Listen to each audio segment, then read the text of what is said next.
Now it will be to serve twice. For the next 4 years, I will not rest, I will not yield. Donald Trump ने जब राष्ट्रपति चुनाव जीता था तो सबसे ज्यादा खुशी इजरायली पीएम बेंजामिन नेतन्याहू को हुई थी। वो इसलिए क्योंकि नेतन्याहू को उम्मीद थी कि वो ट्रंप के आने के बाद वेस्ट बैंक का पूरी तरह से इजराइल में विलय कर सकते हैं, जिससे ग्रेटर इजराइल का रास्ता साफ हो जाएगा। और हैरान करने वाली बात यह है कि ट्रंप के राष्ट्रपति बनने के बाद जब उनसे पूछा गया कि क्या वो वेस्ट बैंक के इजराइल में विलय का समर्थन करते हैं, तो ट्रंप ने साफ कह दिया था कि इजराइल के आसपास के देशों के पास बड़ी बड़ी जमीनें हैं और इजराइल के पास जमीन का एक छोटा सा टुकड़ा। Well, I'm not going to talk about that. It certainly is a small, it's a small country in terms of land. See this pen, this wonderful pen? My desk is the Middle East. And this pen, the top of the pen, that's Israel. That's not good, right? You know, it's a pretty big difference. I use that as an analogy. It's pretty accurate, actually.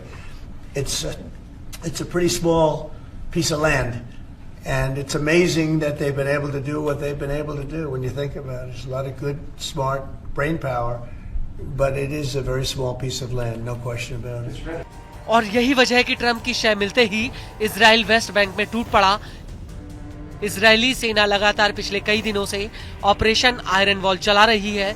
इसको लेकर अल जजीरा अरबी का कहना है कि Israeli snipers ने West Bank के Zenin शहर की कई बिल्डिंगों पर पोजीशन ले रखी है।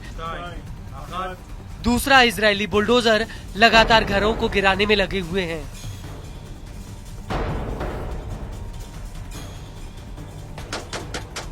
लेकिन इस सबके बीच जेनिन में प्रतिरोधी लड़ाकों ने भी आईडीएफ को खदेड़ने की कसम खाई है। वेस्ट बैंक के अलग अलग हिस्सों में आईडीएफ और प्रतिरोधी लड़ाकों के बीच भीषण जंग चल रही है।